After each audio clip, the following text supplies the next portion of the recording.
Alright, 2 more levels. This one looks familiar. I think it's just dark rather than daytime. Look at that giant cow. In the open, rolling grasslands, robots appeared, their sleek bodies gliding quietly across the fields. Farmers and ranchers watched curiously as the robots spread out, each one carefully scanning the vast landscape. You got a well over there.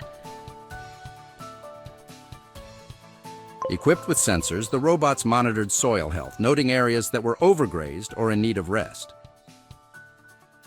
Wow, this one is huge, man. Oh, warthogs.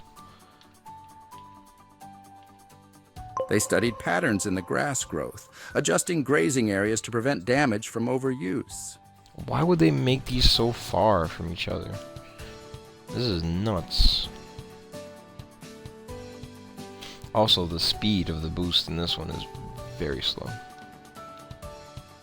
When livestock wandered too far, the robots gently guided them back to safe grazing zones. Yeah, this is definitely too much. Very unnecessary. They set up rotational grazing schedules, allowing the grasslands to recover and grow back strong. Like, I get the level's big, but like, dude. Damn, man.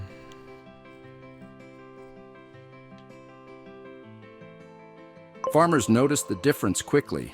Fields once overgrazed now began to sprout with lush, healthy grass. Crazy, like how so far every level has been like pretty much no more than 5 minutes. The robots also monitored water sources, ensuring ponds and streams were clean and accessible for the animals. Like this one may be a little bit over that, just because of like why, like of how big it is and how far away the feathers are. At certain points, they installed small solar-powered pumps to draw water for areas facing drought. And you just fly so slow in this one. Wildlife like deer, antelope, and birds gathered around the refreshed water sources, thriving alongside the livestock.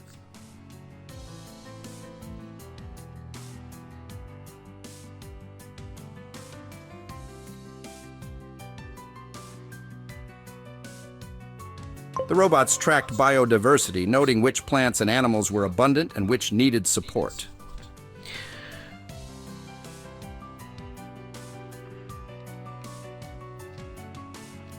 That was really cool. They planted native grasses and shrubs in bare areas, creating a balanced habitat for all species. But the graphic glitches are a little bit unfortunate.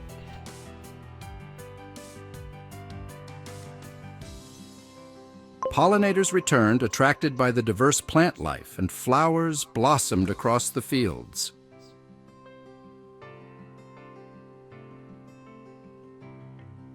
Farmers were delighted to see how their lands transformed into vibrant ecosystems under the robots' guidance.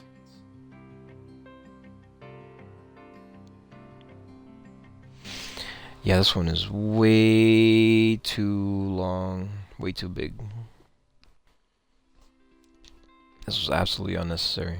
The robots even protected young trees and plants from being trampled by marking boundaries for livestock. Okay, oh, I saw it.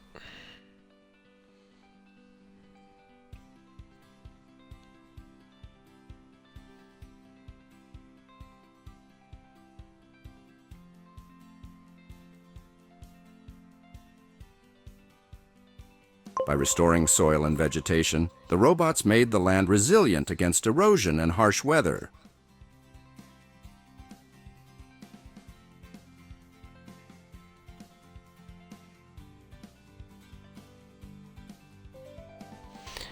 Yo.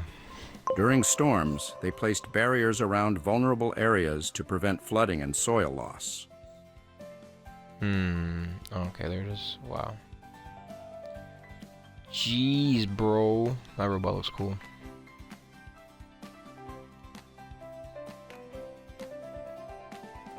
This is so unnecessary, man. It's just like most of it is just empty grass. Wildlife habitats grew healthier, with foxes, rabbits, and eagles making regular appearances in the fields.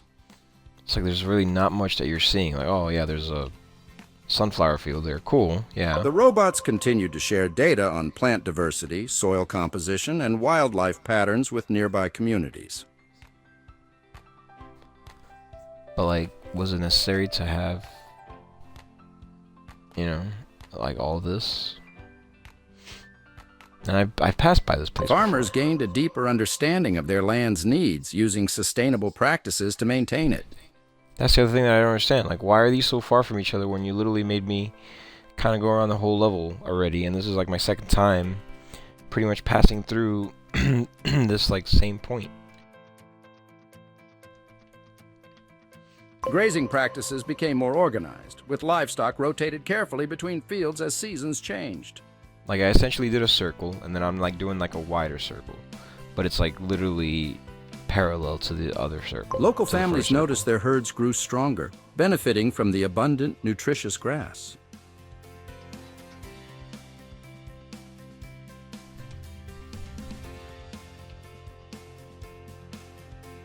As the grasslands flourished, people from nearby villages visited to learn from the robots' sustainable methods. Alright, at least I just have two more. And then just one more level and I'm done. Alright, come on. Let's get this over with.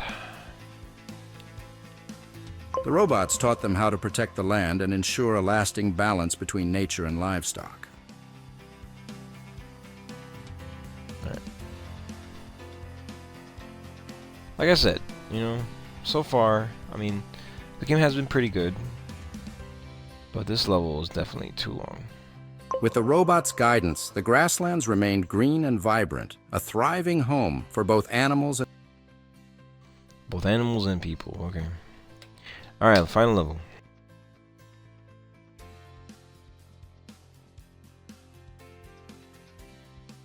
Who's the lucky winner?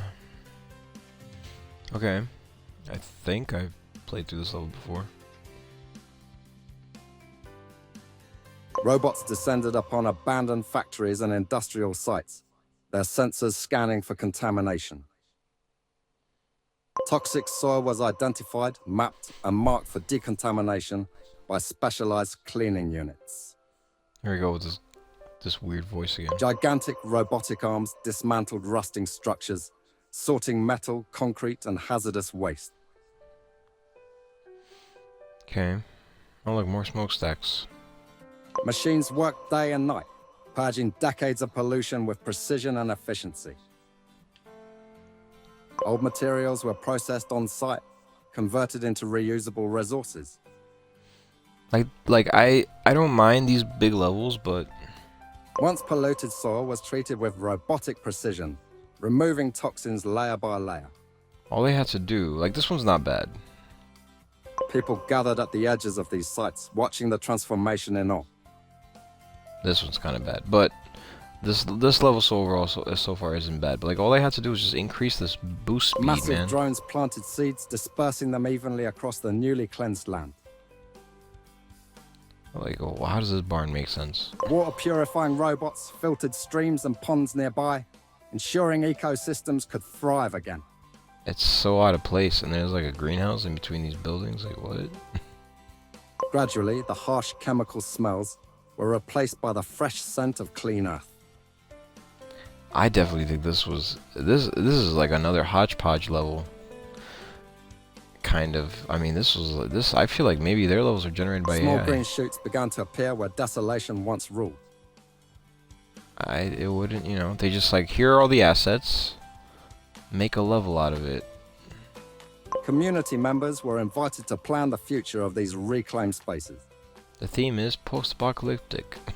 Robots worked with people, installing pathways and benches amidst the growing greenery.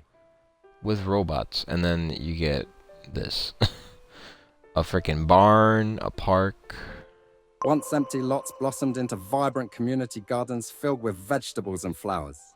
You get a playground, which is, I mean, that's not out of ordinary, but then you have like a sandcastle. Children played in the new parks while parents marveled at the vibrant transformation. You had like a freaking bouncy castle, like what? Next to a greenhouse? Bees and butterflies returned, pollinating the plants as life surged back into the area. It's crazy, bro. It's absolutely crazy. Murals were painted on nearby walls, depicting the journey from ruin to renewal. It's nuts. It is absolutely nuts. Local schools held tours, teaching students about environmental restoration and robotic technology. The once toxic land became a gathering place for festivals, markets, and celebrations.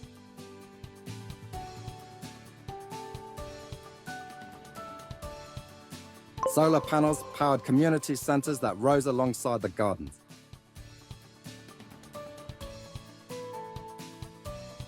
Watering systems were automated, ensuring every plant received the care it needed. Alright, just 4 more. People shared stories of how their neighborhoods had changed for the better. Wildlife cameras captured birds and small mammals returning to the area.